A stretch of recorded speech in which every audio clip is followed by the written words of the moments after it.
Hey, everybody. Welcome to Module 2.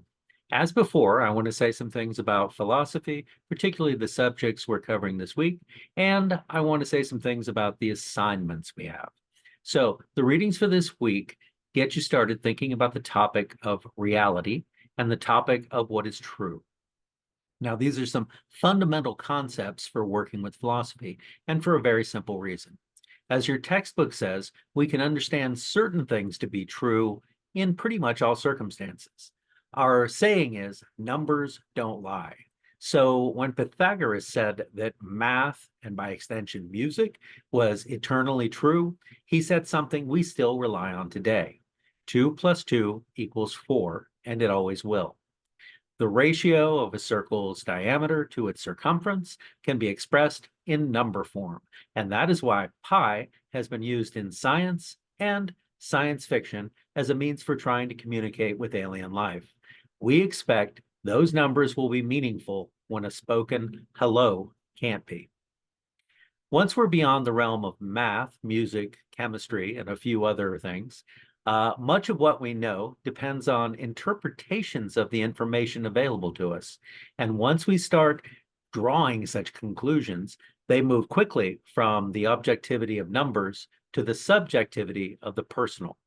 That means for the vast majority of what we know, we have to decide what is true. Philosophy really is about the processes of doing that in the most reliable and responsible way that we can manage. The other big point that your reading touches on this week is the concept of skepticism.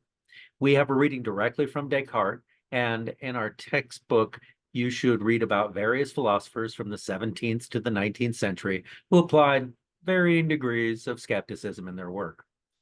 What I want you to know is that Rene Descartes may have died almost 400 years ago, but his mantra about doubting everything is not only important to philosophy, it is absolutely fundamental to the way that academic work is accomplished. More or less, the objective of all of your courses at college is not to fill your head with information. It's to train you to approach that knowledge critically, judging it, tangling with it, seeing what works for yourself. In other words, the only way you can really know the things that you are taught is to come at them through skepticism, and only after considering them fully, taking them as a part of your view of what is right, what is true, what is functional. What I always tell my students is to come at any information the same way a 3-year-old would. Ask why.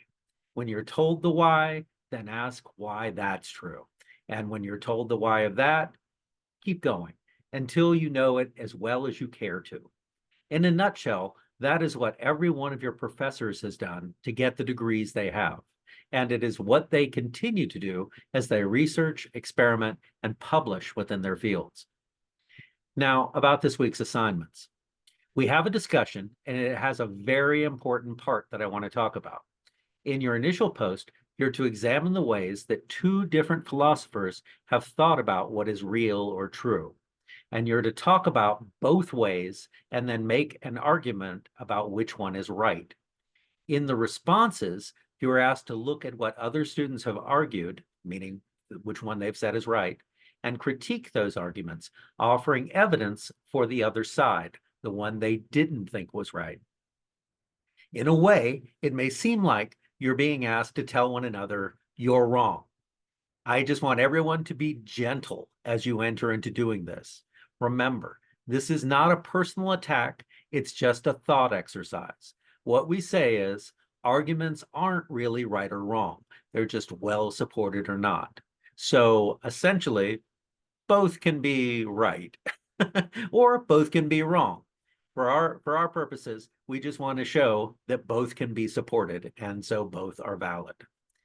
All you're being asked to do is demonstrate support for the side that the first student chose not to support. All right. The other big thing for week 2 is that we have a short essay due. Most of my announcements for this week will try to clarify this assignment. One thing that is important is that the instructions for the 2-2 essay do say that the length of this assignment should be 3 to 4 pages. I think, this is me, and I'm the one that's grading it, I think that 4 is probably not necessary. But I will look doubtfully on anything that gets turned in that doesn't pass 2 pages and at least go on to the third. And that's not counting any title page or reference page. If you're looking at a word count, then aim for something in the neighborhood of about 750 words as your absolute minimum. All right. As usual, if you have questions, concerns, particularly about the assignments this week, then let me know. All right. You know how to get in contact with me. And until next time, adios.